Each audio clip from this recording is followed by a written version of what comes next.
Hello and welcome to All Things Policy. I'm Manoj Kewalramani, and today I have with me my colleague Anupam Manur, and we're going to be talking about something that Anupam says is the most politicized factor of production, which is labor. And as you can see, in support of labor, given that I study communist China, I'm wearing a red color T-shirt, and I'm debating this with a hardcore capitalist. So Anupam, welcome to this conversation. Thank you, Manoj. I probably want to start off by pointing out that you are an economic migrant. You have come to Bangalore and taken away the job of an innocent, hardworking Bangalorean who could have done the same job that you do, but perhaps much better. So, how does that make you feel? It makes me realize that there is artificial suppression of labor that people like you try to do. I bring unique skill sets, which I don't think people in Bangalore had, although I'm sure that I've cultivated some of those people around. So I'm probably giving back to the society as much more than I'm taking. There's a lot more we can take off on that particular front, but yeah.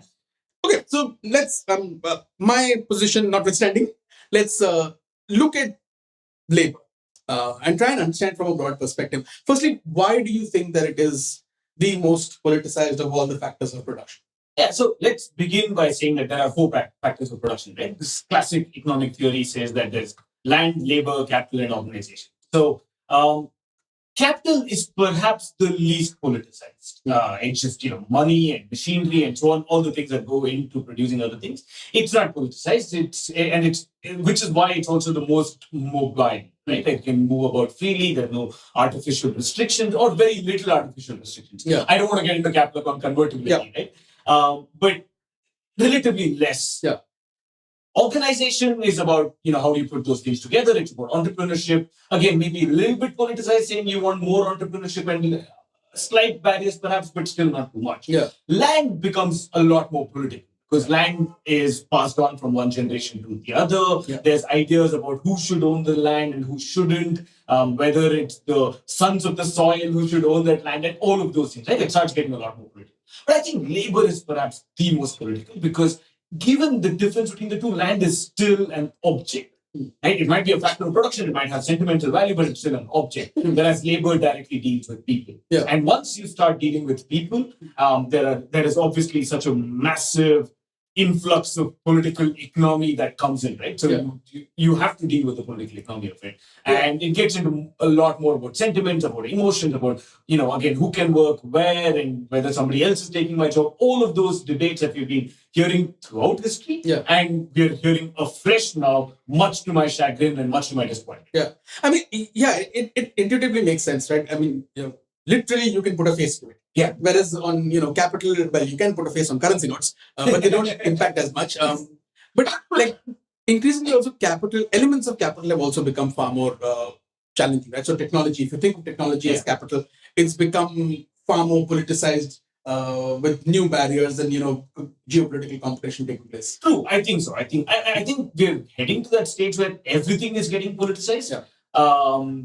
Even entrepreneurship, as I said, even definitely, as you say, technology, movement of capital, all of that is. But I think labor just takes the cake because it is fundamentally, you can't remove the politics out of labor because once you are in the political realm, you start discussing labor and then you have winners and losers, very clear winners and losers. And therefore you start appealing to one versus the other. You start pitting one against the other. And before you know it, it becomes like this political dynamite. And I don't think any country in the world is immune from it. And any time in the world is immune from it. Yeah, true.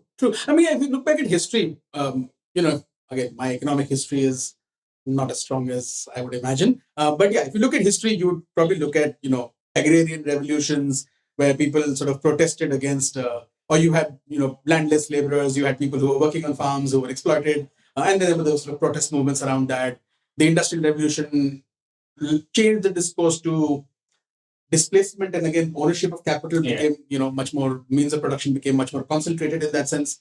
And then we've had sort of waves of, protests over the years, over this last century or so around labor mobility, immigration, like you said, who is the son of the soil?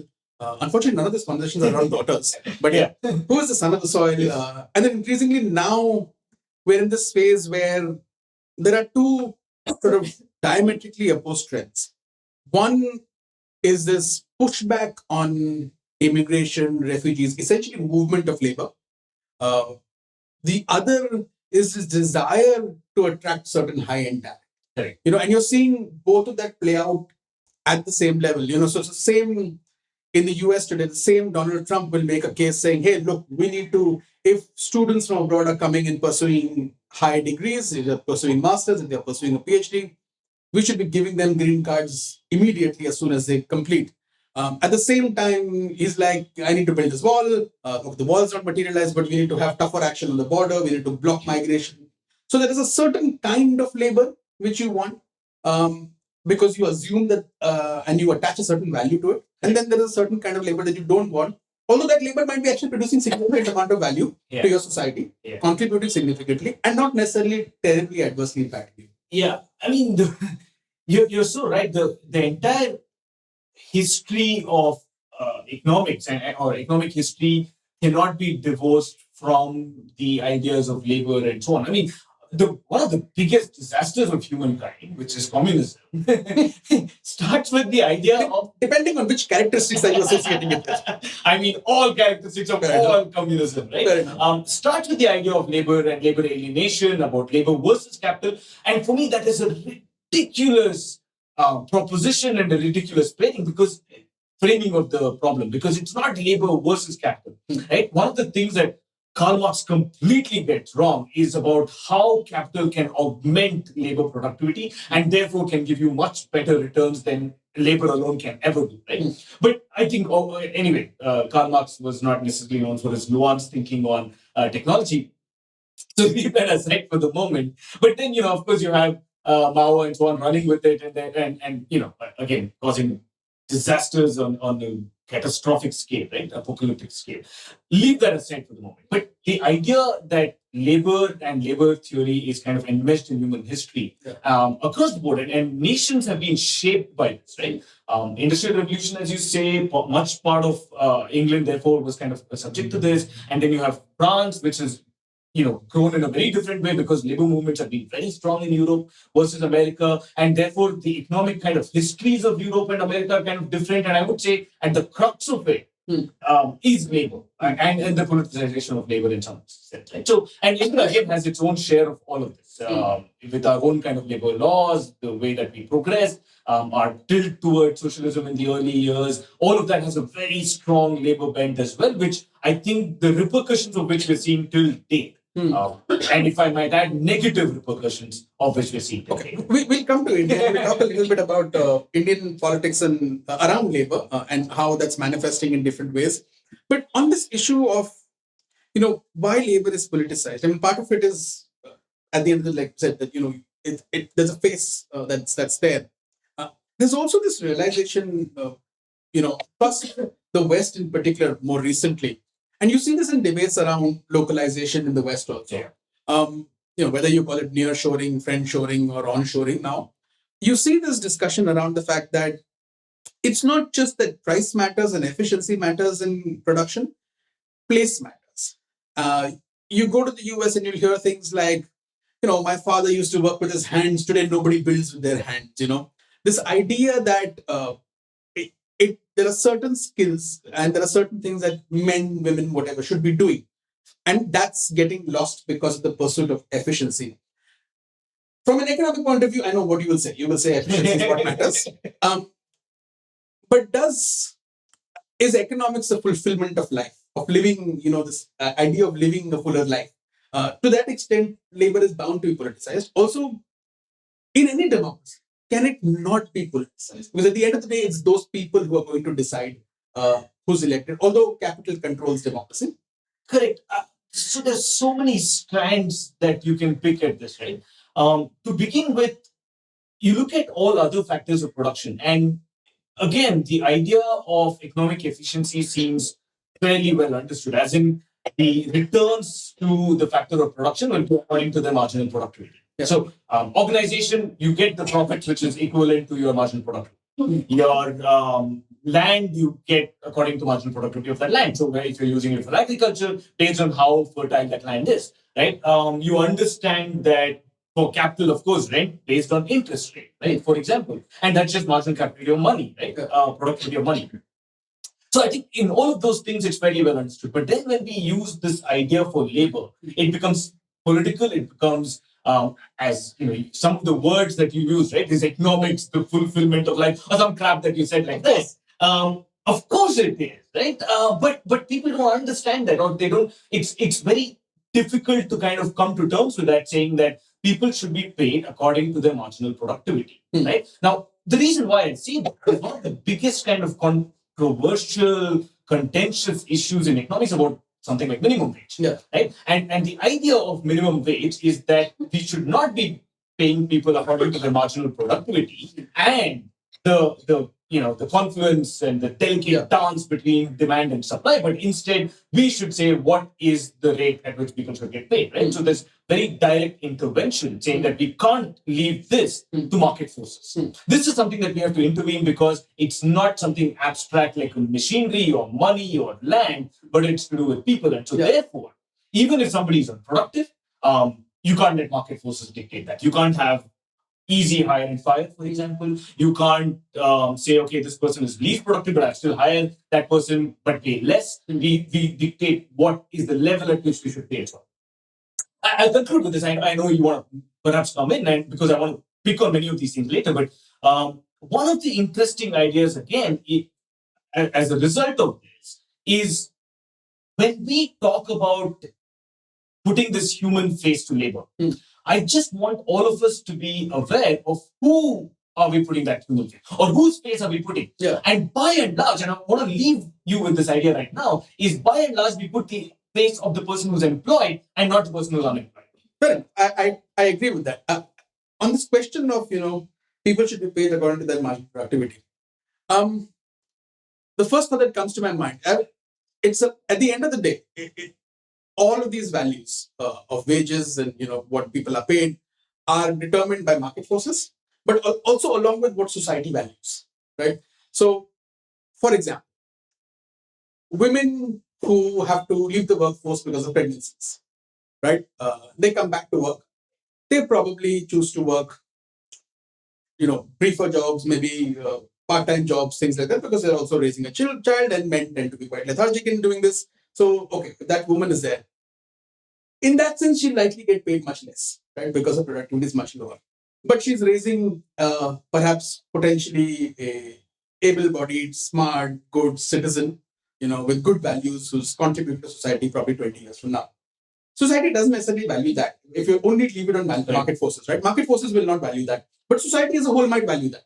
And therefore, you might have a legislative change which says, look, even if women are working, if whatever, because of, for 6 months you get maternity leave, subsequently you will get, maybe if you work on a part-time basis because of special conditions. So you will place these restrictions on those who own means of production. I think that's a fantastic point, and I might have to concede on that. Okay. Given that, let's say something like child rearing, and firstly, I mean, of course, we can contest saying that it should not be a woman's job alone. Men should be taking equal kind of thing, and I think some parts of legislation have gone towards that as well, and hopefully, society will catch up with those things and evolve. But until then, if we look at child rearing as a positive externality, and therefore we look at that as a market failure, that is, as you say, the market is not able to factor in the benefits of doing that job within the realm of the economic calculations. Then I agree that you require something else to kind of basically what we say is internalizing that externality. So you kind of say, okay, they have to be compensated for that. Now, is that the best way to do it? Of course, not. I mean, probably we can find better ways to do it. As I said, again, men taking care of women, men taking care of the children more, men taking bigger role in that thing. Both of them maybe having maternity leaves and maternity leaves, etc. And more importantly, in some way, can we start introducing? I know I'll probably get voted for this, but in some cases, introducing market forces within that realm as well. Because if we get the women back to work earlier, then you'd have much more of the creche facilities. You'd have, let's say, nannies. You'll have a lot more other jobs being created, which means what you're technically doing is converting an unpaid housework to a paid market, job. Right. So I think in some ways we can utilize it, but in India we're far away from that. Some parts of the world have caught up with these ideas. Yeah, I mean, obviously the introducing market forces into a marriage can be extremely complicated. Yeah. But the other thing is that in some ways, in that, just to take that example forward, the more I think about it, and the more I think about, my own life and my own family, um, market forces. Dangerous territory. Exactly. Be careful. Exactly. Watch your words. Market forces tend to reward specialization, tend to reward higher skills, higher specializations, and from a family's point of view, you start to then consider: is it better for both partners to be able to do a part-time balancing act, whereas you sacrifice maybe 5, 6, 7, 8 years of perhaps advancement and specialization? Is your net outcome financially better in that case? Or is your net outcome better with one potentially taking a heavier load and the other pursuing specialization, because you might end up then getting better outcome? So, I mean, those kinds of sort of. There's an easy solution, which you will not concede. You want me to leave Bangalore? No, no. No, don't have kids. Don't have kids. Fair enough. Okay, that's again, that's something that society should value, because at the end of the day, you need that workforce. I mean, a country like China, Japan today are dealing with some of those challenges. I think we're okay on that. Okay, fair enough. Okay. But Okay. yeah. So let's move to now the idea of from having a workforce and all that to mobility. Right. The biggest challenge of politicization increasingly today across the world is mobility, and just across the world, but also within countries, like internally. Um, in China, you have this artificial restriction on labor mobility with the household registration system. A lot of people talk about how the Chinese demographic problem is a ticking time bomb, and sooner or later they will have such a high dependency ratio. You're not going to be able to have enough people to support the elderly. At the same time, people tend to talk about automation usually, saying that, can they offset this through automation, without actually considering the fact that there is tremendous labor mobility possible, which can offset some of the challenges over a period of time in China, because just right now you've got them artificially, blocked in, and you can then create tremendous efficiency through that also. In the United States and other places in the West, you're seeing this pushback against mobility with immigration. We talked about this earlier. In India also, there is a pushback against labor mobility. So I wanted to get this sense from you as to what are the different ways in which we see this politicization and also restrictions on mobility that manifest. I think maybe I want to start with again, three different things I want to talk about, and we'll see how much we can get there. But I want to start with this idea of China, right? And it should serve as a precautionary tale to the rest of the world about the hubris of a centralized authority to be able to control things like population and labor and demographics and so on.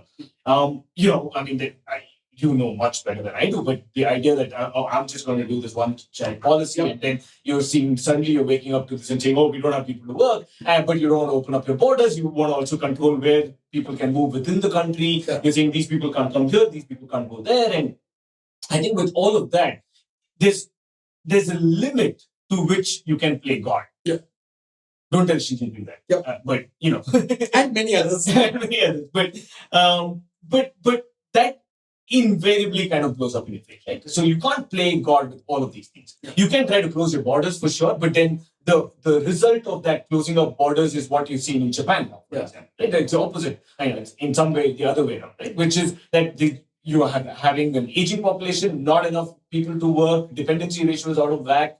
And so therefore you have a large number of people relying on a very small kind of workforce, which is skewing things up. You have deflationary tendency, all of that we know. Yeah. And the simple thing there is open up your borders, which Japan is unwilling to do, where let's say somebody like some of the Scandinavian countries are openly, actively asking for migration. Right? Yeah, just to add to that point, it's also difficult for certain countries to open up their borders because of the social mix in their societies. Right. The more homogeneous ethnically a society is, the more difficult it tends to be, right? Because I can't think of any society which did not end up being a colonial power, which then ended up taking people over a period of time.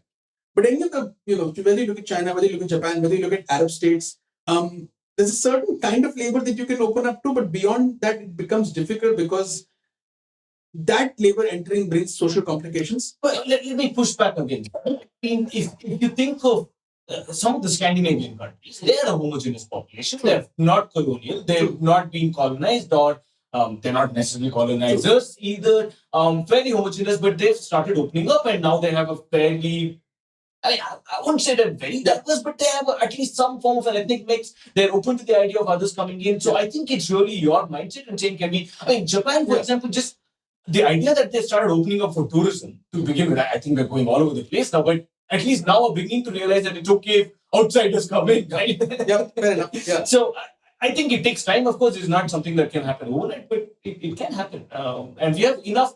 I think the only thing I see is that there's enough kind of examples on both sides. So it really it's a policy choice that you can make. The second part, right, on why do you have this resistance and hesitance towards opening up for others? The primary economic reason, which I want to deal with, is this idea called the lump of labor fallacy. Okay. And you can see, I clearly understand it. And you can see this playing out with Trump. You can see this playing out with any kind of political rallies which is against immigration, whether it's Mr. Farage or Boris or whatever it is. Right? But the idea behind the lump of labor fallacy is, and I think this is, equally true of immigration and equally true of the fear of technology. Okay. And the fallacy here is that you believe that there's only X amount of work to be done. Okay. Right? Which is, let's say, there's only requirement for 100 laborers in a particular place. Yeah. So if there are 10 immigrants, then that 10 immigrants are necessarily taking up the jobs of 10 indigenous workers. Okay. Or if there's a technology which can replace 20 workers, then that is coming at the cost of those 20. Yeah. That's a fallacy. And that's how most rhetoric and the narratives around immigration is done. They're coming in and taking our jobs. So recently, if you read what Trump has been, it's Trump. I know we shouldn't pay much credence, but the rest of America, so probably we should as well, right? Yeah. Which is that 100% of jobs, which is under Biden, has gone to outside. Some crap like that, like all over the place. Yeah. But that starts with this idea that there is a fixed amount of work to be done. Yeah. Which is massively wrong. Yeah. Because if you think about it, and Bangalore is this beautiful example of this, how Bangalore has thrived under immigration. Yeah. Right?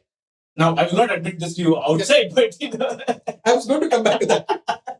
But no, it has. And you can really see, because once people come in, they add value. They create economic activity. Yeah. Because we tend to, and this is such an elementary mistake and error that we make in our thinking, right? That we think of workers as only workers and not a truly multidimensional person that they are. Yeah. Because all of those workers will also end up consuming. Yeah. They're equal parts producers and equal parts consumers, right? So they will come, they will work, and they will, firstly, by working, they increase economic activity, which means there's more money in the system, which means that there's more demand for goods and services, which means that there's more demand for labor. But they also then are consumers. So they actually, by earning more, they will go consume, they will demand for goods and services, which will lead to more production, which will require more workers. And then also the thing is that, you'll have a variety of different jobs opening up because of immigration. So I can tell you from in Bangalore, right? If you have only Bangaloreans, let's say good 24-year-old software engineers who are Kannadigas and who are, basically living with their parents, they're earning a job, they're earning their salary, they're coming home and all of that. Now you have an immigrant who comes in. They're earning a salary, but they are not living with their parents, they're living alone, which means that they essentially need a person to, let's say, cook. You're again, as I said, you're introducing market forces to potentially unpaid domestic work, which is earlier done. Right? And so now there's a requirement for a cook, there's a requirement for a maid, there's a requirement for somebody else, maybe a driver. I don't know what else, right? But there's all of these jobs that you've created just by opening up your markets. Yeah. Right? And different varieties of this thing. So now maybe there's a whole bunch of, let's say, Sindhi people who want Sindhi food. Yep. And Sindhi food isn't good. No? It's awesome. Oh, it's awesome? Okay, I'll take your word for it. There's now a demand for Sindhi cooks. Right? And so that creates more labor and both internal, etc., etc., etc. Right? So I think this is the idea that there's lump of labor.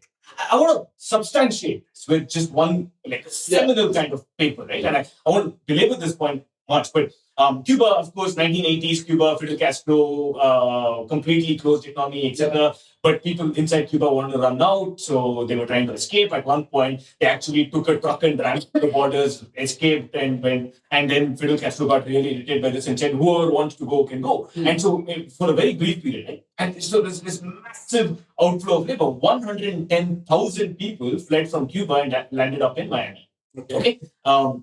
And so this is seminal kind of the place they landed up was called the Mariel. Okay, so there's the Bay of Mariel. So they landed up in the Bay of Mariel in Miami, and 110,000 people, right? So it increased the workforce of Miami by 7%. That's quite a lot, right? 7% influx. Everybody has always got managing all of these people coming in, and we're going to lose our jobs, etc., etc., etc. Now, there's a similar paper that was by Card, David Card or something of that sort, and he studied the kind of effect of this and pulled up data, studied for a long period, etc., and saw that there was zero effect. In fact, unemployment did not change. So it's not that the locals lost their jobs. Minimum wage, the wage rate, average wage rate did not go down because that's the other thing that immigrants are going to come, they're going to work for a wage which is lower and therefore will reduce the wages for everybody. That did not happen. Right? So people didn't lose their jobs, people didn't get paid less. In fact, economic activity increased, Miami's GDP increased, right? Which meant more money for everybody. So, you have these kind of positive effects. You can, it's still contentious. There's other papers which come in and say, but I'm very convinced and persuaded by this line of argument, whether it's Bangalore or Miami or anywhere, it's that it's not a lump of data, right? That is, by immigration, you actually increase the pool of economic activity and everybody gains. That is true. Ever since I've joined the office, there have been more people who've joined the office. So correlation does not equate causation. So the final bit that I want to get to, and I think some of the other manifestations of this, even in India, sort of deal with that, which is identity, right? The more one can argue that identity has always been part of politics. I mean, colonialism was an identity-driven project in some way as much as it was economic. And today's, the history of sort of economics and politics in India, identity has been a key role. Right? Today we talk about caste and whatever, but it's been a historical phenomenon. So if we look at the role that identity plays in all of this, because at the end of the day, as you have immigration and those individuals become citizens, they get voting rights. Their interests may be very different from whatever the natives' interests might have been, and whatever the natives' culture might have been, and that sort of culture evolves. Therefore, and different countries have sort of struggled with it. Like India has struggled with it in its own way in trying to evolve some sort of composite culture to then sort of being, our definition of secularism is sort of that, right? Where we struggle with that, and we've struggled with that over the last whatever number of years. In the West, we see this right now. The Britain attempted multiculturalism. Slogan has gone, but there is still some sort of strange composite culture that exists. The United States is very diverse increasingly, and struggling with that. Right now, we have a vice presidential pick whose primary objective and arguments have been around white pride, at least in the recent past. Previously, he was a liberal of some sort. So, how has sort of implications for labor come as a product of identity? I mean, increasingly, some thoughts on that. I think let me jump to India, right? Because the way that it's manifested in India is at a sub-national level, right? Which is very curious as against many other countries that you mentioned, whether it's UK, US, etc. It's at a national level. There is a national component, right? I mean, the pushback against immigrants who come from, say, Bangladesh or illegal immigration, there is some sort of, we see, but yes, predominantly it's sub-national, right? I mean, so you have Haryana saying jobs for Haryanese, right? Haryana jobs for Haryanese. And Karnataka now just did something crazy, which we don't want to get into. It's still an evolving scenario, but you have a reservation of jobs for locals, and it's convoluted, complicated, archaic. Really, I'm running out of adjectives, but and potentially, like the Haryana case was ruled unconstitutional. So potentially unconstitutional, we still don't know. No, completely unconstitutional. Whether the court decides legally. But it's deeply distorting and so on. But I think the crux of it is identity politics. Right? This is not anything else but identity politics. So it's saying that these are jobs in the land of Karnataka, and so therefore Kannadigas should get it. Yeah. And so it's not just about, if you look at the conditions, it's about domicile, it's about where you're born, it's about whether you can read or write alphabet. Yeah. Now, why should, if you're, for example, a policy think tank person, why would it matter whether you can, and working on China, your most relevant skill is whether you can read and write Mandarin, not perhaps Kannada, right? Yeah. So, but the fact that that isn't there tells you that identity will play a big role. Yeah. So, and we're seeing that play across India and, of course, as you said, across the world. Local jobs for locals, right? That's what we need. Yeah. And it's part of, for me, it's part of a global trend of, you can't divorce this from other economic narratives, right? About protectionism, nationalism, this whole vocal for local kind of thing. It's an extension of all of that. And for me, that these are parts of these political cycles, right? Like you have the business cycles, these are political cycles. So from 2008, the financial crisis onwards, you're seeing a complete uptick of that. Until the labor mobility, I think you had the best period of labor mobility from, let's say, the 90s until 2008. And that took this drastic reversal after the financial crisis, because again, whenever things are scarce, it becomes more political, right? And then back then everybody is worrying about it was fine, and there's jobs for everybody. And once that became scarce, you're saying no, these jobs are for India. So again, within India, whenever you hear any kind of demand for reservations, it's ultimately an indicator of the scarcity of jobs. So it's an economic problem manifesting as an identity and a social problem. And these are the kind of things that you can actually, for certain sectors, certain parts of the economy, you can enforce some of these. The states are very good at coercion. So you can do some of this and enforce some of this. But like say for the services sector, how do you enforce some of this? I could be employed by an American company sitting in Bangalore. Yeah. So am I supposed to be here? Am I not supposed to be here? I could be sitting in the US and being employed for a Bangalore company. Exactly. So it's in services, technology has enabled mobility in a different way. Yeah. Without it necessarily having the sort of social-cultural impacts that one imagines mass labor mobility tends to have.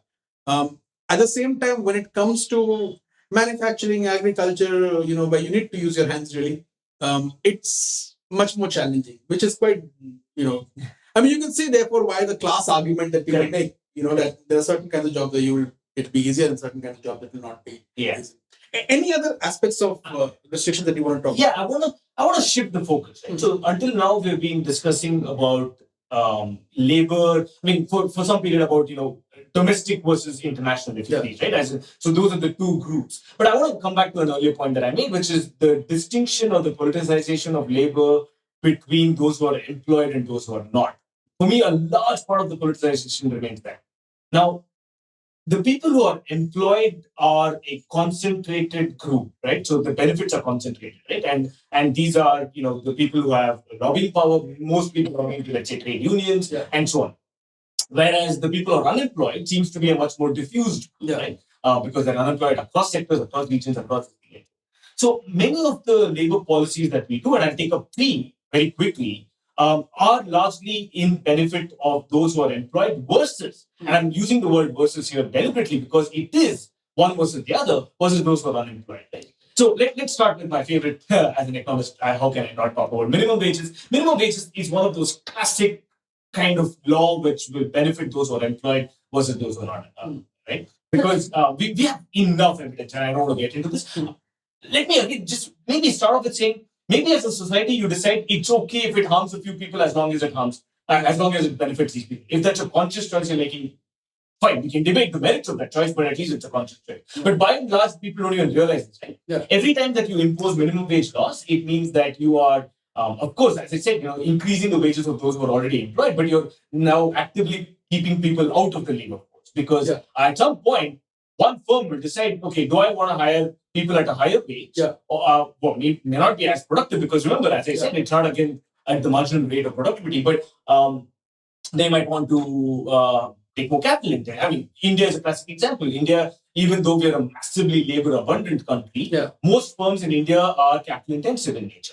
Right? And that's because they don't want to hire labor. Right? So you're keeping labor out and keeping it in. So there's so much evidence on this, right? So one of the papers for example, when in Seattle they increased minimum wage from $11 to $13, if that resulted in a 9% decrease in the number of hours worked in low wage jobs, right? So you have, I mean, I can cite a whole bunch of evidence on this. But in India, for example, again, one of the ways it plays out is just that firms will just hire more machinery instead of labor, right? So that's the minimum wage debate. And again, for those who are interested, there's wealth of literature out there. A lot of economists also support minimum wage. Yeah. But that's for saying that, listen, we actually want a higher standard of living for those people who are employed. And that's, if that's a choice you're making, I'm okay with that choice. As long as you're listening, but it can't be one of those things that you don't know that the result of higher minimum wage is more unemployment. Yeah. Right? You have to be aware of that trade-off that you're making. The second one for me is labor laws. Every time that you increase protection for those who are employed, right, in terms of that they can't be fired, for example, is directly causing obviously unemployment and keeping people out of the labor force. Right? Yeah. So let's say there's a person who's completely unproductive. Let's call him Manoj. Yeah, right? And we have a law that says that you can't fire Manoj. Right? I think those laws are beautiful. I knew you would agree and get behind that, given your red shirt tone, right? Yeah. So if you can't fire Manoj, it means you're keeping a Vinny out, right? Yeah. Who might be one of the most productive persons who can do China studies far better than Manoj can ever. Yeah. Right? So that for me is very clearly, that kind of discrimination that you're doing for the people who are employed versus people who are not employed. Yeah. So all forms of such labor protectionism ultimately harms labor itself. Yeah.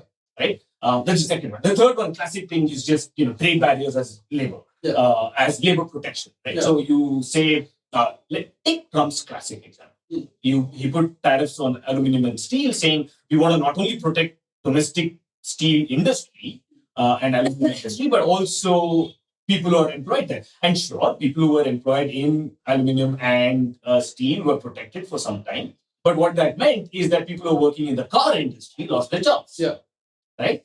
You're just kind of kicking that effect down the stream, right? Yeah. And so people in the car industry lost their job. Mm-hmm. And so now you've clearly again chosen one set of people over the other. So I think many of the aspects of politicization of labor is one group of labor versus another group of labor, and those who are employed versus those who are not. Yeah, no, that makes a lot of sense to me, and I think that's something that I want people to also chew on as they listen to this podcast.